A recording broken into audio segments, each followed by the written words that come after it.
Hi friends, ഇന്ന് നിവീന എഴുതിയിരിക്കുന്ന ഒരു മെയിലേക്ക് കിടക്കാം. മാഡം, എൻ്റെ പേര് നിവീന, യഥാർത്ഥ പേരല്ല. ഞാൻ MBAക്ക് പഠിച്ചുകൊണ്ടിരിക്കുന്നു. എൻ്റെ കല്യാണം ഈ പഠനം കഴിയുമ്പോൾ ഉണ്ടാകും മാഡം. വീട്ടുകാർ ആലോചിച്ച് ഉറപ്പിച്ച ഒരാളാണ് എൻ്റെ പ്രതിശ്രുത വരൻ. അദ്ദേഹവുമായിട്ട് പലപ്പോഴൊക്കെ ഞാൻ ഫോണിൽ സംസാരിക്കാറുണ്ട്. ഒരു റെപ്യൂട്ടഡ് കമ്പനിയിൽ വർക്ക് ചെയ്യുകയാണ്. വിവാഹത്തിന് മുമ്പ് മാഡം എൻ്റെ ജീവിതകഥയൊന്ന് കേൾക്കണം, എന്നിട്ട് എനിക്ക് മറുപടിയും തരണം. ഞാൻ വീട്ടിലെ രണ്ടാമത്തെ മകളാണ്. എനിക്ക് മൂത്തൊരു ചേച്ചിയുണ്ട്. ചേച്ചിയുടെ കല്യാണം കഴിഞ്ഞു. വീട്ടിൽ ഞങ്ങൾക്ക് എല്ലാ സ്വാതന്ത്ര്യവും തരുന്നൊരു ഫാമിലിയാണ്. അച്ഛനും അമ്മയും ഒക്കെ ഫ്രീ മൈൻഡുള്ളവരാണ്. സാമ്പത്തികമായിട്ടും ഒരു പ്രശ്നങ്ങളുമില്ല. എൻ്റെ അമ്മയുടെ തറവാട് ഇത്തിരി വലുതാണ്. അവിടെ മിക്കവാറും ആഘോഷങ്ങളും മറ്റു കാര്യങ്ങളുമൊക്കെ കാണും. അപ്പോൾ ചിലപ്പോൾ അച്ഛനും അമ്മയും വരും, ഇല്ലെങ്കിൽ ഞാനും ചേച്ചിയും പോകും.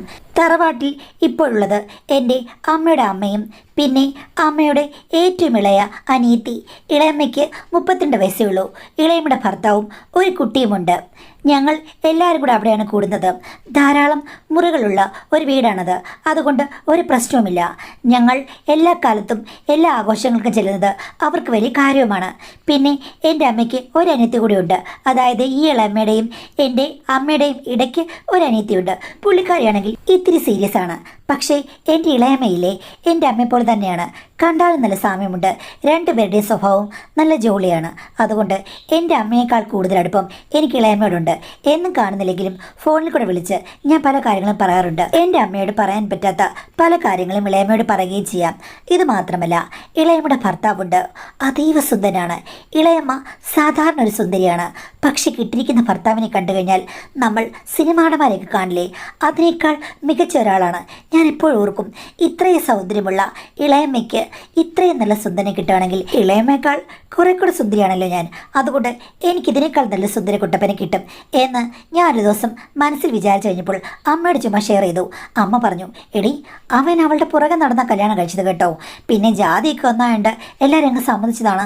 ആഹാ, അത്രയും സുന്ദരനായ ഒരാൾ ഇളയമ്മയുടെ പുറകെ നടന്നു എന്ന് പറഞ്ഞപ്പോൾ അമ്മ എന്നെ തുറച്ചു നോക്കി. അതെന്താടി, അവൾ അത്ര കൊള്ളരുതാത്തവളാണോ? അവനെന്താ ദേവന വല്ലതും ആണോ എന്ന് പറഞ്ഞപ്പോൾ ഞാൻ പറഞ്ഞു, അല്ല, എന്നാലും നല്ല സൗന്ദര്യമല്ലേ. സൗന്ദര്യം എടി, ആണിൻ്റെ സൗന്ദര്യം എന്ന് പറയുമ്പോഴേക്കും ഇങ്ങനെ തൊല്ലിവെളുത്ത് സുന്ദര കുട്ടപ്പനായിട്ട് ഇരിക്കുന്നതിലല്ല. നല്ല പണവും നല്ല കഴിവും മറ്റു പല കാര്യങ്ങളുമുണ്ട്. നീ കൊച്ചാണ്, നിനക്കൊന്നും മനസ്സിലാകില്ല. സൗന്ദര്യം കണ്ട് വെറുതെ എങ്ങും ആരുടെയും തോളത്ത് കയറരുത് എന്ന് പറഞ്ഞു. ഞാൻ പറഞ്ഞ അമ്മേ, അങ്ങനെയല്ല. ഞാൻ പറഞ്ഞത് കേട്ടാൽ മതി. അനാവശ്യമായ ചിന്തകളുമായിട്ട് സൗന്ദര്യമുള്ള ആണുങ്ങളുടെ പുറകെ കറങ്ങാനാണ് പ്ലാനെങ്കിൽ നിന്റെ മുട്ടുകാൽ ഞാൻ തല്ലിയൊടിക്കും. നിനക്ക് പ്രേമൊന്നും പാടില്ല. ഞങ്ങൾ പറഞ്ഞ ചെറുക്കനെ മാത്രം കല്യാണം കഴിച്ചാൽ മതിയെന്ന്. ഞാനിപ്പോൾ പറയും, ആയിക്കോട്ടെ, പക്ഷേ എനിക്ക് നല്ല സുന്ദര കുട്ടപ്പനെ തന്നെ വേണം കേട്ടോ അമ്മേ എന്ന് പറയുമ്പോൾ അമ്മ പറയും, നിന്നെ കണ്ട് ഇഷ്ടപ്പെടുന്ന ഏതെങ്കിലും കോന്തനുണ്ടെങ്കിൽ അവനെ കൊണ്ട് കല്യാണം കഴിപ്പിക്കും, അത്രയേ ഉള്ളൂ എന്ന് പറഞ്ഞ് അമ്മയും ഞാനും കൂടെ അങ്ങോട്ടും ഇങ്ങോട്ടും ഓരോന്ന് പറഞ്ഞിട്ടുണ്ട് കേട്ടോ. എങ്കിലും എൻ്റെ ഇളയമ്മയുടെ ഭർത്താവിൻ്റെ സൗന്ദര്യത്തിൽ എനിക്ക് നല്ല മതിപ്പുണ്ട്. അതിൽ ദുരുദ്ദേശമൊന്നുമില്ല. എങ്കിലും പലപ്പോഴും മാത്രമല്ല ഞാൻ അങ്ങോട്ട് പോവുകയുള്ളൂ. പക്ഷേ MBAക്ക് എനിക്ക് അഡ്മിഷൻ കിട്ടിക്കഴിഞ്ഞപ്പോഴേക്കും എൻ്റെ തറവാട്ട് വീടിൻ്റെ അടുത്തുള്ളൊരു വലിയ ഇൻസ്റ്റിറ്റ്യൂഷനിലാണ് എനിക്ക് കിട്ടിയത്. അടുത്തെന്ന് പറയുമ്പോൾ ഏകദേശം ഒരു 25 മിനിറ്റിൻ്റെ യാത്ര മാത്രമേ ഉള്ളൂ ബസ്സിൽ. അപ്പോൾ എന്നോട് ഇളയമ്മ പറഞ്ഞു, എടി നീ ഇത്രയും ദൂരം വീട്ടിൽ നിന്ന് പോയി പഠിക്കുന്നു, എന്നാൽ പിന്നെ നിനക്ക് 5-6 ദിവസം ഇവിടെ നിൽക്കരുതോ? ആഴ്ചയിൽ 2 ദിവസം ഇവിടെ നിൽക്കുക, അത് കഴിഞ്ഞ് നിൻ്റെ അമ്മയുടെ അച്ഛൻ്റെ അടുത്ത് പോകും എന്ന് പറഞ്ഞു. അങ്ങനെ ഒരു ദിവസം ഞാൻ അമ്മയോട് പറഞ്ഞു, ഇളയമ്മ വിളിക്കുന്നു പറഞ്ഞപ്പോൾ നിനക്ക് പോയി നിൽക്കരുതോ, നിന്നെ അവിടെ കെട്ടിയിട്ടിട്ടുണ്ടോ എന്ന് ചോദിച്ചു. അച്ഛനോട് ചോദിച്ചു കഴിഞ്ഞപ്പോൾ അച്ഛനും എതിരഭിപ്രായമൊന്നുമില്ല. അങ്ങനെയാണ് ഞാൻ ഇടയ്ക്കിടയ്ക്ക് അവിടെ പോയി താമസിക്കാൻ തുടങ്ങിയത്. എന്തായാലും അത് നല്ല ജോലിയായിരുന്നു. കാരണം എൻ്റെ വീടിനേക്കാൾ ഫ്രീഡമുണ്ട്. പിന്നെ കുഞ്ഞുമ്മയുടെ ഭർത്താവ്, പുള്ളിയെ കണ്ടുകൊണ്ടിരിക്കാൻ തന്നെ നല്ല രസമാണ്. സംസാരവും ചിരിയും തമാശയും ഒക്കെ. ഞാൻ വന്ന് നിറഞ്ഞു കഴിഞ്ഞാൽ പുള്ളി ധാരാളം പലഹാരങ്ങളും മറ്റു കാര്യങ്ങളും ഒക്കെ വാങ്ങി വരും. എന്നെ സൽക്കരിക്കാൻ പുള്ളിക്ക് വലിയ ഉത്സാഹമാണ്. അതും എനിക്കൊത്തിരി ഇമ്പോർട്ടൻ്റ് നൽകുന്നതായിട്ട് എനിക്ക് തോന്നി മാഡം. പിന്നെ എൻ്റെ അമ്മമ്മയോടുണ്ടല്ലോ, ഇളയമ്മയുടെ മോനും അവിടെയുണ്ട്. നല്ല രസമാണ്. പിന്നെ തൊട്ടടുത്ത് തന്നെ നല്ലൊരു കുളമുണ്ട്. ആ കുളത്തിലാണ് എല്ലാവരും കുളിക്കുക. എനിക്കാണെങ്കിൽ കുളത്തിൽ കുളിച്ച് പരിചയമൊന്നുമില്ല. അതുമാത്രമല്ല വല്ലാത്ത നാണവുമാണ്. ഞാൻ കുളത്തിൽ കുളിക്കാറില്ല. പുറത്തൊരു ബാത്റൂമുണ്ട്, അവിടെയാണ് കുളിക്കുക. പിന്നെ വീടിനകത്ത് കോമൺ ആയിട്ട് ഒരു ബാത്റൂം ടോയ്ലറ്റ് ഉണ്ട്, അവിടെയാണ് എല്ലാവരും പോവുക. ഇങ്ങനെയാണ് അവിടുത്തെ കാര്യങ്ങൾ. പിന്നെ പകൽ സമയമൊക്കെയാണെങ്കിൽ ഞാൻ പുറത്തെ ബാത്റൂം ആയിരിക്കും കൂടുതൽ ഉപയോഗിക്കുക. ഇളയച്ചൻ എന്നും 6 ആകുമ്പോഴാണ് വരുന്നത്. അത് കഴിയുമ്പോഴേക്കും പുള്ളി ഒരു തോർത്തും സോപ്പും ഒക്കെ എടുത്തുകൊണ്ട് അങ്ങ് കുളക്കരയിലേക്ക് പോകും. അത് കഴിഞ്ഞിട്ടില്ലേ മാഡം തിരിച്ചു വരുന്നത് ഒരു അരമണിക്കൂർ കഴിഞ്ഞിട്ടായിരിക്കും. ആ സമയത്ത് അവിടെ പുറത്തെ വെട്ടമുണ്ടല്ലോ, ലൈറ്റ് വെട്ടം, അവിടെ അദ്ദേഹം ഇങ്ങനെ നടന്നു വരുന്നത് കാണാൻ വല്ലാത്ത ഒരു സൗന്ദര്യമാണ് മാഡം. കാരണം ചെറിയൊരു തോർത്ത് മാത്രം എടുത്ത് സോപ്പൊക്കെ ഇങ്ങനെ കയ്യിൽ പിടിച്ച് നടന്നു വരുമ്പോൾ നമ്മൾ തന്നെ ആശ്ചര്യപ്പെട്ടു പോകും. എന്തൊരു സൗന്ദര്യമാണ്! ഇത്രയും ദേഹസൗന്ദര്യമുള്ള ഒരു പുരുഷനെ ഞാൻ അടുത്ത് കണ്ടിട്ടേ ഇല്ലോന്ന് പലവട്ടം ചിന്തിച്ചിട്ടുണ്ട്. പിന്നെ അദ്ദേഹം നടന്നു വരുന്നത് കാണുമ്പോൾ ചിലപ്പോഴൊക്കെ നമുക്ക് തോന്നും എന്തോ മയിലാട്ട് നടക്കുകയല്ലേ, ഫ്രീ ആയിട്ടാണല്ലേ വരുന്നത് എന്നൊക്കെ എനിക്ക് തോന്നും. അവിടെയുള്ളവർക്കെല്ലാം അത് ദിനചര്യ ആയതുകൊണ്ട് പ്രത്യേകിച്ചൊന്നും തോന്നില്ല. പക്ഷേ ഞാനല്ലേ മാഡം പുതിയ കാഴ്ചക്കാരി. പൊതുവെ ഞങ്ങളുടെ സൗന്ദര്യത്തിൽ എനിക്കൊരു അട്രാക്ഷൻ ഉണ്ടല്ലോ, അതുകൊണ്ട് എൻ്റെ മനസ്സിൽ എന്തൊക്കെയോ തോന്നും. അരുതാത്തതാണെന്ന് എനിക്കറിയാം, എന്നാലും പുള്ളിയുമായിട്ട് എനിക്കൊരു ബന്ധം ഉണ്ടാകില്ലല്ലോ, അതുകൊണ്ട് ധൈര്യമായിട്ട് നോക്കി രസിക്കാം എന്ന് ഞാൻ മനസ്സിൽ വിചാരിച്ചു. ഒരു ദിവസം അവിടെ ഒരു അരപ്ലേസ് പോലെയുണ്ട്, അപ്പുറത്ത് ഞങ്ങൾ കസേരയിലിരിക്കുകയാണ്. പുള്ളി വന്ന് കാലിയൊക്കെ മടക്കി കുത്തി അവിടെ കയറി ചമ്മറം പടഞ്ഞിരുന്നു. ഇത്തിരി കഴിഞ്ഞപ്പോൾ കാല് നീട്ടിയിരിക്കുന്നു, ഞങ്ങളോട് സംസാരിക്കുകയും തമാശ പറയുകയാണ്. ഇത്തിരി കഴിഞ്ഞപ്പോഴേക്കും എൻ്റെ ഇളയം വന്നിട്ട് പറയണം, മനുഷ്യ നിങ്ങൾക്ക് നാണമില്ലേ, ഒരു കല്യാണപ്രായമായ പെണ്ണോട് ഇരിക്കുന്ന കണ്ടില്ലേ, നിങ്ങൾ മുണ്ടും മടക്കി കുത്തി ഏത് രീതിയിലായിരിക്കുന്നത്, എന്തുവാ സർവാംഗം കാണാമല്ലോ എന്ന് പറഞ്ഞു. പെട്ടെന്ന് ചമയ്ക്കൊണ്ട് ഇളയച്ചൻ എല്ലാം ഒന്ന് നേരെയാക്കി ഇട്ടു. എന്നിട്ട് പെട്ടെന്ന് അകത്തേക്കും കയറിപ്പോയി. ഞാനാണെങ്കിൽ ചോദ്യഭാവത്തിൽ ഇളമെ നോക്കി. സത്യം പറഞ്ഞ പുള്ളിക്കാരൻ അങ്ങനെ വൾഗറായിട്ടൊന്നും ഇരുന്നില്ല, അവിടെ നല്ല രീതിക്കാണ് ഇരുന്നത്. അപ്പോൾ ഇളയമ വന്ന് രഹസ്യമായിട്ട് എന്നോട് പറഞ്ഞു, എടി പെണ്ണേ, നിൻ്റെ ഇളയച്ചന് ഒരു വൃത്തികെട്ട സ്വഭാവമുണ്ട്. ഞാൻ ചോദിച്ചു എന്താ? നീ പേടിക്കുന്നൊന്നുമല്ല, നീ പേടിക്കണ്ട. അതല്ലടി, ഇടാൻ പറഞ്ഞു കഴിഞ്ഞാൽ എത്ര ആണെങ്കിലും ഇടില്ല. എന്ത് എടി, ജോക്കിയവും വേറെന്തെങ്കിലും അടിയുടുപ്പോ എന്തെങ്കിലും ഇടാൻ പറഞ്ഞു കഴിഞ്ഞാൽ ഇങ്ങനെ ഇടില്ല. ഇങ്ങനെ ഫ്രീ ആയിട്ട് അങ്ങ് നടക്കുക, ഇങ്ങനെ സ്വാതന്ത്ര്യം കിട്ടിയ കാലത്തും കണ്ട് ജനിച്ചാണെന്ന് തോന്നുന്നു, സ്വതന്ത്രനാ എന്ന് പറഞ്ഞു. എന്നിട്ട് ഇളയമേ ഞാനും കൂടെ പൊട്ടിച്ചിരിച്ചു. നിർബന്ധിച്ചടി. പണ്ട് പിള്ളേർക്കൊക്കെ നമ്മൾ നഴ്സറി സ്കൂളിൽ പോകുമ്പോൾ ഇടാൻ പറഞ്ഞ പിള്ളേർക്ക് ഇഷ്ടമല്ലല്ലോ, നിക്കറിടാൻ പറഞ്ഞാൽ പോലും പിള്ളേർക്ക് ഇഷ്ടമല്ല എന്ന് പറഞ്ഞുള്ളൊരു സ്വഭാവമാണ്. ഇനി വേണമെങ്കിൽ ഓഫീസിലാണെങ്കിലും അല്ലാത്തപ്പോഴാണെങ്കിലും നമ്മൾ നിർബന്ധിക്കണം. നിനക്കറിയാമോ, നല്ല ടിപ്പ് ടോപ്പിൽ ജീൻസും പാൻറ്റും ഒക്കെ ഇട്ട് പോകും, ചില സമയത്ത് ഇടില്ലടി. എല്ലായിടത്ത് തേച്ച് മടക്കി ഞാനങ്ങ് വെച്ചേക്കും കേട്ടോ. ചില ദിവസം നോക്കുമ്പോഴുണ്ട് എല്ലാം ഇട്ടിട്ട് പോയേക്കും, അത് മാത്രം കട്ടിൽ കിടക്കുന്ന കാണും. ഞാൻ പിന്നെ ഓഫീസിലേക്ക് വിളിച്ച് ചോദിക്കും, എന്തോ മനുഷ്യരെ കാണിച്ചത്, ആളുകൾ എന്ത് വിചാരിക്കുന്നത്? അപ്പോൾ അങ്ങേര് പറയും, പിന്നെ ആളുകൾ നോക്കി നടക്കുകയാണോ? എൻ്റെ കാര്യങ്ങൾ എനിക്ക് നിനക്കും അല്ലേ അറിയുകയുള്ളൂ, നീ പേടിക്കണ്ട എന്നൊക്കെ പറയടി. ഇതിന് പേരിൽ ഞങ്ങൾ തമ്മിൽ ഇടയ്ക്കിടയ്ക്ക് വഴക്കുണ്ടാക്കാറുണ്ട്. ഇപ്പം ഞാൻ വഴക്ക് പറഞ്ഞപ്പോൾ സ്വതന്ത്രൻ അവിടെ പോയിട്ട് അത് എടുത്തിടാൻ പോയതായിരിക്കും. ഞാൻ പറഞ്ഞിട്ടുണ്ട്, നീ വരുമ്പോൾ അടങ്ങി നടക്കണമെന്ന്, പ്രായപൂർത്തിയായ പെമ്പിളാരുടെ മുന്നിൽ അനാവശ്യമായി പെരുമാറില്ലെന്ന് ഞാൻ പറഞ്ഞിട്ടുണ്ടെന്ന് പറഞ്ഞു. ഞാനത് കേട്ട് പിന്നെയും ചിരിച്ചു. എന്ത് ചെയ്യാനടി, ആണുങ്ങൾക്കൊക്കെ ഓരോ സ്വഭാവമല്ലേ. നിന്റെ ഭർത്താവ് വരുമ്പോൾ നീയും ഇത്തരം വിക്രകളൊക്കെ കാണിക്കേണ്ടി വരും, ഇതിനെയൊക്കെ മാനേജ് ചെയ്യാൻ വലിയ പാടാ കൊച്ചേ എന്ന് പറഞ്ഞ് എന്നെ കളിയാക്കി ചിരിച്ചുടി. അത് മാത്രമല്ലടി എടി, 2 മാസത്തിന് മുമ്പ് ഒരു സംഭവം ഉണ്ടായി. ഓഫീസിൽ പോയി ബാത്റൂം ഞാൻ കണ്ടുപോയിട്ട് വന്നതാ. ഇവിടെ കിടപ്പുണ്ടായിരുന്നു, ഇടാനങ്ങ് മറന്നുപോയി. അവിടെ കയറി കുരുങ്ങി വെപ്രാളപ്പെട്ട് എന്നെ കയറി വിളിച്ചു. കല്യാണം കഴിഞ്ഞ് പിന്നെ 3-4 വട്ടമായതാണ്. ഞാൻ പറഞ്ഞാൽ സൂക്ഷിക്കണമെന്ന്, പക്ഷേ പറഞ്ഞു കേൾക്കത്തില്ലടി. ശീലമില്ലല്ലോ, അതിൻ്റെ കുഴപ്പമാണ്. ഞാൻ പറഞ്ഞു, ഞാനിപ്പോൾ എന്ത് ചെയ്യാനാ, ഹോസ്പിറ്റലിൽ പോകാൻ പറഞ്ഞു. പിന്നെ അവിടെ അങ്ങോട്ട് ഫ്രണ്ട്സോ ആരാണ്ടുണ്ടായിരുന്നു, അവർ വന്നാൽ ശരിയാക്കി കൊടുത്തത്. എന്തൊരു നാണക്കേടാ, അവിടെ ഓഫീസിലുള്ള മുഴുവൻ പേരും അറിഞ്ഞു കഴിഞ്ഞാൽ ഇങ്ങനെ കളിയാക്കില്ലേടി. ഒരു ബോധം പൊക്കണം വേണ്ടേ, പറഞ്ഞിട്ടെന്താ കാര്യം, മന്ദബുദ്ധി എന്ന് പറഞ്ഞു. ഇളയമ്മ പറഞ്ഞ ഇത്തരം കഥകളൊക്കെ എനിക്ക് ആഴത്തിൽ നന്നേ രസിക്കുന്നുണ്ടായിരുന്നു. അദ്ദേഹത്തിൻ്റെ കാര്യമല്ലേ പറഞ്ഞത്, എന്തോ എനിക്കും ഒരു ലഹരി പോലെ ആ കഥകളൊക്കെ ഉൾക്കൊള്ളാൻ പറ്റി. ഞാനതൊക്കെ ഓർത്ത് ഊറിച്ചിരിക്കുന്നത് കണ്ടു കഴിഞ്ഞപ്പോഴേക്കും ഇളമയോർത്തു. ഇളമയുടെ കഥകൾ കേട്ട് ഞാൻ ആസ്വദിച്ച് വെറുതെ ചിരിക്കുന്നതായിരിക്കുമെന്ന്. പക്ഷേ എൻ്റെ ഉള്ളിൻ്റെ ഉള്ളിൽ ഞാനിതെല്ലാം കിനാവ് കാണുന്നുണ്ടായിരുന്നു. എനിക്ക് അതൊക്കെ ഓർത്തപ്പോൾ പിന്നെയും ചിരി വന്നു. എന്നിട്ട് ഇളയമയോട് പറഞ്ഞു, എടീ, സംഭാഷണ മധ്യത്തിൽ ഒരിക്കലും ഞാൻ ഈ കഥകളൊന്നും പറയരുതേ, നിൻ്റെ മുന്നിൽ പുള്ളിക്കാരൻ ചമ്മിപ്പോകും. ഭയങ്കര അഭിമാനിയാണ് കേട്ടോ. നീ വരുന്നെന്ന് കേൾക്കുമ്പോഴേ എന്തൊരു വാത്സല്യം നിന്നോട്, എന്തെല്ലാം കാര്യങ്ങളാണ് നിനക്ക് വേണ്ടി കരുതി വെക്കുന്നത്. അതുകൊണ്ട് ഞാൻ പറഞ്ഞെന്ന് വെച്ചിട്ട് ഒന്നും പറയല്ലേ, വിടുവായത്തരം ഞാൻ പറയുന്നതാണ്. നീ നമ്മുടെ സീക്രട്സ് ഒന്നും പുള്ളിയോട് പറയല്ലേ എന്ന് പറഞ്ഞു. ഞാൻ പറഞ്ഞു, എന്താ ഇളയമേ ഇത്, ഇളയച്ചോട് സംസാരിക്കാൻ പറ്റുന്നതിന് മാത്രമാണ് ഇത്. എനിക്കറിയാം എനിക്കറിയാം നിനക്ക് അങ്ങനെയുള്ള ഔചിത്യബോധമൊക്കെ ഉണ്ടെന്ന്. ഞാനങ്ങ് പറഞ്ഞതേ ഉള്ളൂ കേട്ടോ. അതൊക്കെ കേട്ട് കഴിഞ്ഞാൽ പിന്നെ പറയണ്ട, ഇവിടെ കിടന്നും വീട് കുലിക്കും. ഒരു ദിവസം ഞാൻ ഒരു 5 മണിയായപ്പോഴേക്കും കോളേജിൽ നിന്ന് ആ വീട്ടിലേക്ക് ചെന്നു മാഡം. ആ സമയത്തുണ്ട് എന്നെ കാത്ത് ഇളയമ്മ നിൽക്കുകയാണ്. എടി നിന്നെ എത്ര നേരമായിട്ട് ഫോൺ വിളിക്കുന്നു? ഞാൻ പറഞ്ഞു ഫോൺ സൈലൻ്റ് ആയിരുന്നു, ഞാൻ കോളേജിൽ അങ്ങനെ ആണല്ലോ. അപ്പോഴാണ് ഇളയമ്മ കാര്യം പറഞ്ഞത്. അവർ ഒരുങ്ങി നിൽക്കുന്ന എവിടെപ്പാണെന്ന് വെച്ച് കഴിഞ്ഞാൽ എൻ്റെ അമ്മയുടെ നേരെ ഇളയ അനിയത്തിയില്ലേ അവരുടെ വീട്ടിലേക്കാണ്. കാര്യം അവരധികം ആരുടെ മിണ്ടില്ലല്ലോ. പക്ഷേ അവരുടെ വീട്ടിൽ ഭാര്യയും ഭർത്താവും കൂടെ ഇത്രയും കാലമായിട്ടും വലിയ വഴക്കൾ നടക്കാറുണ്ട്. എൻ്റെ ആ ഒരു ഇളയമ്മയ്ക്ക് ചെറിയൊരു മെൻ്റൽ ഇഷ്യൂ ഉള്ളതായിട്ടാണ് ഇവർ പറയുന്നത്. അവിടെ മുട്ടൻ വഴക്കുകൾ ഭാര്യയും ഭർത്താവും നടക്കും അത്രേ. ആ സമയത്തൊക്കെ ഈ ഇളയമ്മയും പിന്നെ എൻ്റെ അമ്മമ്മയും കൂടെ പോയിട്ടാണ് തീർക്കുന്നത്. മറ്റാരെയും വിളിക്കില്ല. കാര്യം എൻ്റെ ആ ഇളമ്മയ്ക്ക് മാനസികമായ പ്രോബ്ലം ഉണ്ടെന്നും ഭർത്താവിനോട് ഇടയ്ക്ക് നാഗവല്ലിയായി കത്തിക്കയറുമെന്നും പ്രശ്നങ്ങളുണ്ടാവുമെന്നും അധികം ആർക്കും അറിയില്ല. പ്രത്യേകിച്ച് ഈ വീട്ടിലെ ഇളയച്ചന് അത് അറിയുകയില്ല. അത് അവിടെ ചെന്ന് സോൾവ് ചെയ്യണമെങ്കിൽ ഈ ഇളമ്മയും എൻ്റെ അമ്മമ്മയും വേണം. ഇതൊന്നും എനിക്കറിയില്ലായിരുന്നു മാഡം. കാര്യം അവരുടെ വീട്ടിലേക്ക് ഞങ്ങൾ അധികം പോകാറില്ല. എൻ്റെ അമ്മയും ഇത്തരം കാര്യങ്ങളൊന്നും പറഞ്ഞ് ഞാൻ കേട്ടിട്ടില്ല. എന്താണ് നടക്കുന്നത്? എന്തായാലും നീ ഇവിടെ ഇരിക്കണം, ഇളയച്ചൻ വരുമ്പോൾ നീ ഇവിടെ കാണണം, ഞങ്ങൾ പോയിട്ട് വരാം, 10 മണിയാകുമ്പോഴേക്ക് വരും. നീ പക്ഷേ ഇളയച്ചനോട് ഈ കാര്യങ്ങളൊന്നും പറയരുത്, ഹോസ്പിറ്റലിലാണ്, അതുകൊണ്ട് ഞങ്ങൾ അവരെ കാണാൻ പോയതാണ് എന്ന് മാത്രമേ പറയാവൂ. നീ അല്ലാതെ നമ്മുടെ കുടുംബത്തിൻ്റെ രഹസ്യങ്ങളൊന്നും അള്ളിക്കൊട്ടിയിടരുത്. നിൻ്റെ മറ്റേ ഇളയമ്മയ്ക്കും മാനസികമായ പ്രശ്നമുണ്ട് എന്നും നീ പറയരുത്. ജസ്റ്റ് ആശുപത്രിയിൽ കാണാൻ വേണ്ടി പോയതാണ്, അവർക്ക് എന്തോ അസ്വസ്ഥത വന്നു, നെഞ്ചിനകത്ത് വേന വന്നു എന്നും ഏറ്റവും നീ പറഞ്ഞാൽ മതി എന്ന് പറഞ്ഞു. ഞാൻ അങ്ങനെ പറഞ്ഞേക്കുന്നതെന്ന് പറഞ്ഞിട്ട് എന്നെ ഏൽപ്പിച്ചിട്ടാണ് അവർ പോയത്. ഇത്തിരി കഴിഞ്ഞപ്പോഴേക്കും ഇളയച്ചൻ വന്നു. അവർ പോയെന്ന് വെച്ച് ഞാൻ പറഞ്ഞു പോയി. എന്താ അവർക്ക് പ്രശ്നം? അപ്പം ഞാൻ പറഞ്ഞു നെഞ്ചിനകത്ത് എന്തോ പ്രശ്നമാണെന്ന്. ആ സ്ത്രീ ആരോടും മിണ്ടാറില്ല കേട്ടോ, നല്ല ഫ്രണ്ട്ലി ആയിട്ടാണ് ഞാൻ എല്ലാവരോടും ഇടപെടുന്നത്. പക്ഷേ നിൻ്റെ ഇളയമ്മയുടെ മറ്റേ ചേച്ചി മാത്രം എന്നോട് യാതൊരു വിധത്തിലും നല്ല രീതിയിൽ പെരുമാറുന്നില്ല. പക്ഷെ നിൻ്റെ അമ്മയില്ലേ നല്ല രീതിയിൽ എന്ത് രസമാണ് സംസാരിക്കാൻ, നല്ല സ്നേഹമുള്ള ചേച്ചിയാണെന്ന് പറഞ്ഞു. ഞാൻ പറഞ്ഞു അമ്മയും ഇളയമ്മയും ഏകദേശം ഒരുപോലാണ്, ഈ നടുക്കത്തെ ആൾ മാത്രം എന്തെങ്ങനെ ആയിപ്പോയെന്ന് എനിക്കറിയില്ല. എന്തായാലും പോയിട്ട് വരട്ടെ എന്ന് പറഞ്ഞു. എന്നിട്ട് പുള്ളിക്കാരനില്ലേ പതിവ് പോലെ കുളിക്കാൻ ഇറങ്ങി മാഡം. ആ സമയത്ത് എന്നോട് ചോദിച്ചു നീ എന്തിനാണ് വെറുതെ ഇരിക്കുന്നത്? ഇരിക്കണ്ട, ബാ കുളക്കര വന്നിരിക്കും എന്നിട്ട് എന്നോട് സംസാരിക്കുന്നത്. ഞാൻ പറഞ്ഞു ഇളയച്ചനെന്നും തന്നെയല്ലേ കുളിക്കാൻ പോകുന്നത്, ഇപ്പോൾ എന്തിനാ എൻ്റെ കൂട്ടുന്നത്? അതിന് നീ ഇപ്പോൾ തനിയെ എവിടെ ഇരിക്കുകയല്ലേ, ബാക്കി സമയത്ത് എല്ലാ ആൾക്കാരുണ്ടല്ലോ, നീ വീട്ടിൽ തനിയെ ഇരിക്കണ്ടെന്ന് വിചാരിച്ചിട്ടാണ് ഞാൻ വിളിച്ചത്.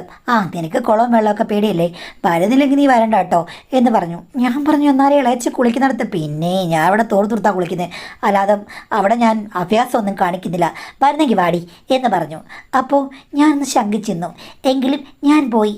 പുള്ളി എന്നോട് അവിടെ ചെന്ന് കഴിഞ്ഞപ്പോഴേക്കും നിനക്ക് എന്താ വെള്ളത്തിന് പേടി, വെള്ളത്തിൽ എന്താ ഇറങ്ങാത്തത്, നീന്തലറിയാമോ, കുളത്തിൽ കുളിച്ചാൽ ഒന്നും ആകില്ല എന്നൊക്കെ പറഞ്ഞു. ഞാൻ പറഞ്ഞു എന്നാലേ എനിക്ക് പേടിയാ, ഞങ്ങളവിടൊന്നും കുളമൊന്നുമില്ല, ഞാൻ ബാത്റൂം മാത്രമേ കുളിക്കുന്നു. അയ്യോ നിങ്ങൾ വലിയ സിറ്റിയിലെ ആൾക്കാർ, ഞങ്ങൾക്ക് ഗ്രാമപ്രദേശത്തുള്ളവരാണേ, ക്ഷമിക്കും മാഡം എന്ന് പറഞ്ഞ് പുള്ളി നീന്താനൊക്കെ തുടങ്ങി. നല്ല രസമുണ്ട് വെള്ളത്തിലെ പല അഭ്യാസങ്ങളും, രസമാണല്ലേ വെള്ളത്തിൽ കുളിക്കാൻ എന്ന് ഞാനിങ്ങനെ ഓർത്തു. ഇത്തിരി കഴിഞ്ഞ് പുള്ളിയോട് വെച്ചു കണ്ടോ നിനക്കിപ്പോൾ തോന്നില്ലേ ഒന്ന് ഇറങ്ങി കുളിക്കാൻ? ഞാൻ പറഞ്ഞു അയ്യടാ എനിക്ക് അങ്ങനെയുള്ള പൂതിയൊന്നുമില്ലെന്ന്. ഞാനിപ്പോൾ വെള്ളത്തിൽ കാലിട്ടിരിക്കുകയായിരുന്നു, നല്ല പടവുകൾ, നല്ല തെളിഞ്ഞ വെള്ളം. ഇത്തിരി കഴിഞ്ഞപ്പോൾ പുള്ളി സോപ്പ് തേക്കാൻ വേണ്ടിയിട്ട് വെള്ളത്തിലെ പടവിൽ എൻ്റെ അടുത്ത് വന്നിരുന്നു. അത് കഴിഞ്ഞിട്ട് മേലാസകലം സോപ്പ് തേച്ചു. എന്നിട്ടിടയ്ക്ക് എൻ്റെ കാലിൽ നോക്കിയിട്ട് പറയുകയാണ് നിൻ്റെ കാല് എന്തൊരു ഭംഗിയാടി, നല്ല രസമുണ്ട്, നല്ല പൂ പോലുള്ള കാലുകൾ. ഈ പാദങ്ങൾ കാണുമ്പോൾ എനിക്കൊരാളെ ഓർമ്മ വരുന്നു. ഞാൻ ചോദിച്ചു ആരെ ഓർമ്മ വരുന്നത്? എൻ്റെ ഇളയമ്മയാണെന്ന്. അപ്പോൾ പുള്ളി പറഞ്ഞു ഇളയമ്മ, അവളെ ഒന്നുമില്ല എനിക്ക് ഓർമ്മ വരുന്നത്, എനിക്ക് വേറെ ആളെ ഓർമ്മ വരുന്നത്, ഒരു സിനിമാ നടി. ഏത് സിനിമാ നടി? നയൻതാരയാണോ എന്ന് ചോദിച്ചു. ഞാൻ ചുമ്മാ കളിയാക്കാൻ ഹൈഡി നയൻതാര, എനിക്ക് ഈ കാല് കാണുമ്പോൾ സിൽക്കസ്മിതയെ ഓർമ്മ വരുന്നതെന്നും ഞാനാണെങ്കിൽ പോടാ എന്ന് പറഞ്ഞിട്ട് പെട്ടെന്ന് വെള്ളത്തിലേക്ക് പുള്ളിയെ പിടിച്ച് തള്ളി.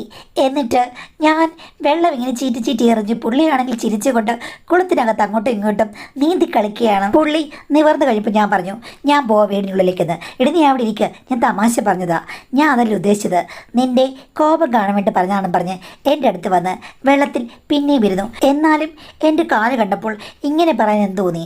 അപ്പം പുള്ളിക്കാരൻ പറഞ്ഞു നീ എന്താ ഉദ്ദേശിക്കുന്നത്, എന്തിനാ അത് കളിയാക്കിയതായിട്ട് തോന്നുന്നത്? അവർ എത്ര നല്ല സുന്ദരിയായിരുന്നു, അവരെക്കാൾ സുന്ദരി ഇവിടെ ആരാ ഉള്ളത്? അവർ സൗന്ദര്യത്തിൻ്റെ യൂണിവേഴ്സ് അല്ലേ? എന്നാലും കാലൊക്കെ കണ്ട് ഇങ്ങനെ പറയാൻ എങ്ങനെ തോന്നി? അവരുടെ കാലം വിളച്ചിന് എവിടെ നിന്ന് കണ്ടു എന്ന് ചോദിച്ചു കഴിഞ്ഞപ്പോഴേക്കും പുള്ളി ഇങ്ങനെ നോക്കി. പിന്നെ കാല് കാണാനാണ് എത്ര പാട്. അവർ അഭിനയിച്ച സിനിമയൊക്കെ കൊണ്ടു കണ്ടാൽ പോരെ. ആ, പണ്ട് കോളേജിൽ പഠിക്കുമ്പം ഇതായിരിക്കും മെയിൻ പരിപാടി, ക്ലാസ് കട്ട് ചെയ്ത് ഇത്തരം സിനിമ കാണാൻ പോക്ക്. അപ്പോൾ പുള്ളി പറഞ്ഞു, എടി ഞാൻ അത്ര പഴഞ്ചൊന്നുമില്ല, എനിക്കത്ര വലിയ വയസ്സൊന്നുമില്ല, എനിക്ക് 35 വയസ്സേ ഉള്ളൂ കേട്ടോ, ഞാൻ അങ്ങനൊന്നും പോയിട്ടൊന്നുമില്ല, പക്ഷെ സിനിമ കാണാൻ വേറെ എന്തെല്ലാം മാർഗ്ഗങ്ങളുണ്ട് എന്ന് പുള്ളിക്കാരൻ പറഞ്ഞു. എന്നിട്ട് എൻ്റെ അടുത്ത് വന്നിരുന്നിട്ട് എന്നോട് പറഞ്ഞു, ഞാൻ പറഞ്ഞത് തമാശ കേട്ടോ, നീ വലിയ കാര്യമായിട്ടൊന്നും എടുക്കരുത്. ഞാനാണെങ്കിൽ കൃത്രിമമായ ദേഷ്യം ഭാവിച്ചിരുന്നു മാഡം. ഉള്ളിൻ്റെ ഉള്ളിൽ എനിക്കത് ഇഷ്ടമായിരുന്നു. ആക്ച്വലി നിന്നെ കളിയാക്കാൻ വേണ്ടിയിട്ട് ഞാൻ പറഞ്ഞതാണ്. ശരിക്കും നിൻ്റെ ഫാമിലിയിലെ ഏറ്റവും നല്ല സുന്ദരി നീയാണോ? അതങ്ങനെ ഇളയച്ചനറിയാം. അല്ല, നിൻ്റെ അമ്മമ്മ, പിന്നെ എൻ്റെ ഭാര്യ, പിന്നെ ഭാര്യയുടെ ചേച്ചിമാർ, നിൻ്റെ ചേച്ചി, അവരുടെ മക്കളെ ഒക്കെ വെച്ച് നോക്കുമ്പോൾ നിനക്ക് മാത്രം എന്തൊരു പ്രത്യേക സൗന്ദര്യമുണ്ട്. അത് പറയാൻ പറ്റില്ല. കാര്യം അവരുടെ ചെറുപ്പമൊന്നും ഇളയച്ചൻ കണ്ടിട്ടില്ലല്ലോ. ആ, കണ്ടില്ലെങ്കിലും എനിക്കറിയാം അവരുടെ ഏറ്റവും നല്ല സുന്ദരി നീ തന്നെയാണ് എന്ന് പറഞ്ഞു. അപ്പോൾ എനിക്കുമെന്തോ ആ സമയത്ത് ഒരു വൈബ്രേഷൻ തോന്നി. പുള്ളി പെട്ടെന്ന് കരയിലേക്ക് കയറി തോർത്താൻ തുടങ്ങി. എന്നിട്ട് ഇത്തിരിയുടെ മുകളിലേക്ക് കയറി എൻ്റെ തൊട്ടുമേലത്തെ പടവിലിരുന്നു. എന്നിട്ട് എന്നോട് പറഞ്ഞു, നീ എന്തൊക്കെ പറഞ്ഞാലും ഞാൻ കളിയാക്കിയാൽ ഒരു കാര്യം പറയാം, ഒത്തിരി നല്ല ഫീച്ചേഴ്സ് നിനക്കുണ്ട്, നിന്നെ കെട്ടുന്നവൻ ഭാഗ്യവാനാണ് എന്ന് പറഞ്ഞു. അപ്പോൾ ഞാൻ പറഞ്ഞു, പിന്നെ കളിയാക്കല്ലെന്ന്. കളിയാക്കിയതല്ല, ഞാൻ സീരിയസ് ആയിട്ട് പറഞ്ഞതാണെന്ന്. ആ സമയത്ത് ഞാൻ ഇളയച്ചനോട് പറഞ്ഞു, ഇളയച്ച ഞാനൊരു കാര്യം പറയട്ടെ. ആ, പറ.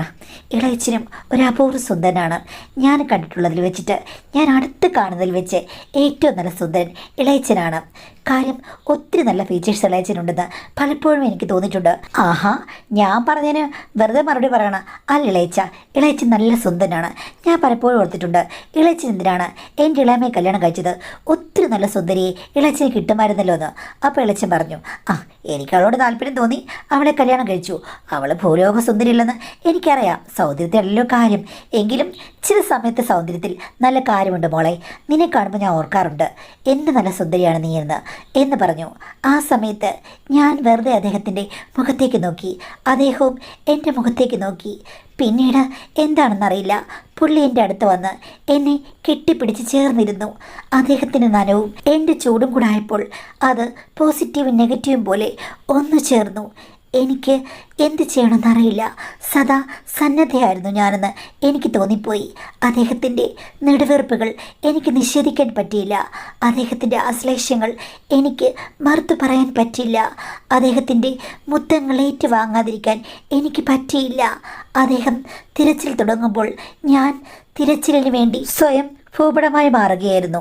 അദ്ദേഹം മാപ്പിൽ പ്രത്യേക ഒരു സ്ഥലം അടയാളപ്പെടുത്തി തൊട്ടുകൊണ്ട് എന്നോട് ചോദിച്ചു, മോളെ ആദ്യമായിട്ടല്ലേന്ന്?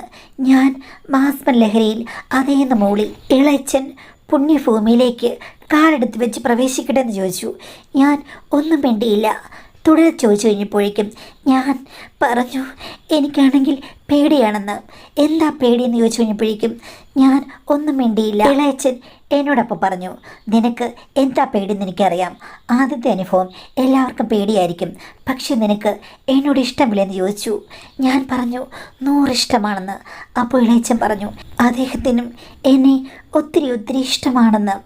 ആ സ്റ്റെപ്പിൽ ഒത്തിരി പരിമിതികളുണ്ടായിരുന്നു. എങ്കിലും അവിടെ ഞങ്ങളുടെ ആദ്യ സമാഗമത്തിൻ്റെ തുടക്കമായി. ആരും വരില്ലെന്നുള്ള ധൈര്യം ഞങ്ങൾക്ക് 2 പേർക്കും ഉണ്ടായിരുന്നു.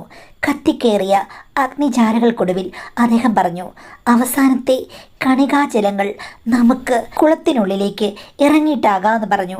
ഞാൻ പറഞ്ഞു, എനിക്ക് പേടിയാണെന്ന്.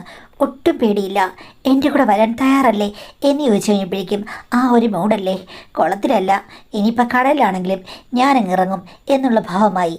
അതിനു മുമ്പ് അദ്ദേഹം ഒന്ന് പറഞ്ഞു, കുളത്തിലാകുമ്പോൾ സേഫാണ്, മോൾക്ക് മറ്റബദ്ധങ്ങളൊന്നും സംഭവിക്കില്ല, വെള്ളം എല്ലാത്തിനും ഒരു തടസ്സമായി നിൽക്കുമെന്ന് പറഞ്ഞു. അങ്ങനെ കുളത്തിനുള്ളിലെ വെള്ളത്തിനുള്ളിൽ വെച്ചാണ് ഞാൻ ശരിക്കും മറ്റൊരു ലോകം കണ്ടെത്തിയത്. ചെറുമീനുകൾ തുള്ളിക്കളിക്കുന്ന ആ കുളത്തിൽ അന്ന് വലിയൊരു തിമിംഗലം ഇറങ്ങിയതുപോലെ എനിക്ക് തോന്നി. ആഹ്ലാദത്താൽ ഞാൻ കരയുകയായിരുന്നു. സന്തോഷക്കരച്ചിൽ എന്ന് പറയാം. അവർ വരുന്നതുവരെ ഞങ്ങൾ പ്രണയബദ്ധരായിരുന്നു. എന്തായാലും ആരും അറിയാതെ എല്ലാം ഞങ്ങൾ മാനേജ് ചെയ്തു. പിന്നീട് അധിക അവസരങ്ങൾ ഉണ്ടായിട്ടില്ല. ഇതുവരെ 3 അവസരങ്ങളാണ് ഉണ്ടായത്. ആ 3ഉം കുളത്തിലും കുളത്തിൻ്റെ കരയിലുമുള്ള പ്രാന്ത പ്രദേശങ്ങളിൽ വെച്ചായിരുന്നു. അദ്ദേഹം പറയുന്നത്, വെള്ളത്തിലാകുമ്പോൾ ഒരു പ്രശ്നവുമില്ല, മോൾക്ക് അബദ്ധം പറ്റില്ലെന്ന്. അതുകൊണ്ട് 3 വട്ടം കഴിഞ്ഞിട്ടും എനിക്ക് ഒരു പ്രശ്നവുമില്ല മാഡം. ഇനിയും ഇടയ്ക്ക് പലപ്പോഴും കല്യാണത്തിന് മുന്നേ ഞങ്ങൾക്ക് കാണണമെന്നുണ്ട് മാഡം. അതും ജലത്തിനുള്ളിൽ മതിയെന്നാണ് ഞങ്ങൾ തീരുമാനം. ജലത്തിൽ തുടങ്ങിയതല്ലേ, അതങ്ങനെ കണ്ടിന്യൂ ചെയ്ത് പോട്ടെ എന്നാണ്.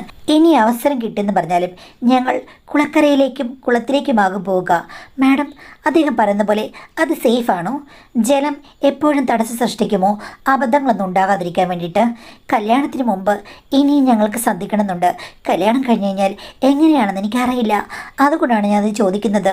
അത് സേഫായിട്ടുള്ളൊരു കാര്യമാണോ? അദ്ദേഹം പറഞ്ഞതിൽ എന്തെങ്കിലും കാര്യമുണ്ടോ എന്നാണ് ചോദിച്ചിരിക്കുന്നത്. അപ്പോൾ അതിൻ്റെ ശാസ്ത്രീയമായ ഉത്തരം എന്ന് പറഞ്ഞു കഴിഞ്ഞാൽ, വെള്ളത്തിൽ വെച്ചിട്ടാണെങ്കിലും കരയിൽ വെച്ചിട്ടാണെങ്കിലും വായിൽ വെച്ചിട്ടാണെങ്കിലും രണ്ട് പേര് തമ്മിലുള്ള ബന്ധം എന്ന് പറയുമ്പോൾ അത് അതിൻ്റെതായ രീതിയിൽ നടക്കുകയാണ്. അവിടെ ഇപ്പോൾ വെള്ളം ഉണ്ടെങ്കിലും വായു ഉണ്ടെങ്കിലും സുരക്ഷിതമായ മാർഗങ്ങൾ ഉപയോഗിച്ചില്ലെങ്കിൽ അവിടെ അബദ്ധങ്ങൾ പറ്റാനുള്ള ചാൻസ് എപ്പോഴുമുണ്ട്. അല്ലാതെ വെള്ളം ഉണ്ടെന്നൊക്കെ പറഞ്ഞിട്ട് അത് ഒരു മാർഗമാണ് തടയാനുള്ളതെന്ന് വിചാരിക്കുന്നത് പരമവിഡിത്തമാണ്. അത് പറഞ്ഞ് നിങ്ങളുടെ കൊച്ചനെ ഓടിച്ചിട്ട് അടിക്കണം. ദൈവഭാഗ്യം കൊണ്ട് അല്ലെങ്കിൽ ആ ഡേറ്റിൻ്റെ എന്തെങ്കിലും കാര്യങ്ങൾ കൊണ്ടായിരിക്കാം നിങ്ങൾക്ക് അബദ്ധങ്ങളൊന്നും ഉണ്ടാകാതിരുന്നത്. അതുകൊണ്ട് ഒട്ടും ആവശ്യമില്ലാത്ത ഒരു ബന്ധമാണിതെങ്കിലും അതിലെപ്പോഴും നിങ്ങളുടെ സുരക്ഷിതമായുള്ള വശം നോക്കുക. വെള്ളമാണെങ്കിലും എവിടെയാണെങ്കിലും. അല്ലാതെ വെള്ളം വന്ന് എല്ലാം തടസ്സപ്പെടുത്തുമെന്ന് പറഞ്ഞത് വിഡിത്തമാണ്. അത് ഒരിക്കലും ശാസ്ത്രീയമായി ശരിയല്ല. അത് കൊച്ചച്ഛനോ എന്താ ഇളയച്ചനോ എന്താണെന്ന് വെച്ച് കഴിഞ്ഞാൽ അങ്ങേർക്ക് എന്തോ പ്രശ്നമുണ്ട്, അതെനിക്ക് തോന്നുള്ളൂ. അല്ലാതെ വേറെ പ്രത്യേകിച്ച് അതിലെനിക്കൊരു മറുപടിയും പറയാനില്ല. പക്ഷേ അത് റിപ്പീറ്റ് ചെയ്യുന്നത് നല്ലതല്ലെന്നാണ് കാര്യം. നിങ്ങൾക്ക് യാതൊരു പശ്ചാത്തലവും ഇല്ലാതെ ഇനി ഒരുത്തരെ കല്യാണം കഴിച്ചാൽ നടക്കുമെന്ന് അറിയില്ല, ഇപ്പോഴങ്ങ് എൻജോയ് ചെയ്തേക്കെ എന്നൊക്കെ പറയുമ്പോഴേക്കും ഇതൊന്നും നിങ്ങൾക്ക് ഒട്ടും സീരിയസ് ആയുള്ളൊരു കാര്യമായിട്ട് എനിക്ക് തോന്നുന്നില്ല. അതുകൊണ്ട് ഞാൻ പറയുന്നത് കുറച്ചൊക്കെ നമ്മൾ എല്ലാ കാര്യത്തിൻ്റെയും യാഥാർത്ഥ്യം മനസ്സിലാക്കി പെരുമാറുക. ആരെങ്കിലും എന്തെങ്കിലും പറഞ്ഞു കേട്ടിട്ട് നമുക്ക് രസമുണ്ടെന്ന് വെച്ചിട്ട് അതിന് പുറകെ ഇറങ്ങിത്തിരിക്കുന്നത് അത്ര നല്ലതല്ല എന്നുള്ളതാണ് പറയാനുള്ളത്. പിന്നെ പറഞ്ഞതുപോലെ പണ്ടുള്ള ആളുകൾ പറഞ്ഞത് ജലത്തിൽ വെച്ച് ഇത്തരം കാര്യങ്ങൾ അരുത് എന്നാണ്. അപ്പോൾ അത് ഈ പറഞ്ഞതുപോലെ അത് മലിനമാകുമെന്നുള്ള രീതി കൊണ്ടായിരിക്കാം. അല്ലെങ്കിൽ പൊതുസ്ഥലങ്ങളും പൊതുകുളങ്ങളും കിണറുകളും അങ്ങനെയുള്ള കാര്യങ്ങൾ വെച്ചിട്ട് ഇത്തരം കാര്യങ്ങൾ പാടില്ല എന്ന് പറഞ്ഞത് പല റീസൺസ് കൊണ്ടും ആകാം. എന്തായാലും ഈ ഒരു കാര്യം തടസ്സപ്പെടുത്തുന്ന ഒന്നല്ല കുളവും കിണറും എന്നുള്ള കാര്യം മനസ്സിലാക്കുക. അതുകൊണ്ട് എനിക്ക് പറയാനുള്ളത് ഇത്തരം ബന്ധങ്ങളിൽ നിന്ന് മാറി നിൽക്കുക. നിങ്ങൾ സീരിയസ് ആയിട്ട് നിങ്ങളുടെ ഭാവി വരനെക്കുറിച്ച് ആലോചിക്കുക. അല്ലാതെ ഇപ്പോഴും ഇളയച്ചൻ്റെ പുറകെ നടക്കാതെ കുറച്ചുകൂടെ സീരിയസ് ആയിട്ട് ചിന്തിക്കൂ. ഇത് കഴിഞ്ഞില്ലേ, നിർത്താറായില്ലേ, നിർത്തുന്നതാണ് നല്ലതെന്നാണ് എൻ്റെ അഭിപ്രായം.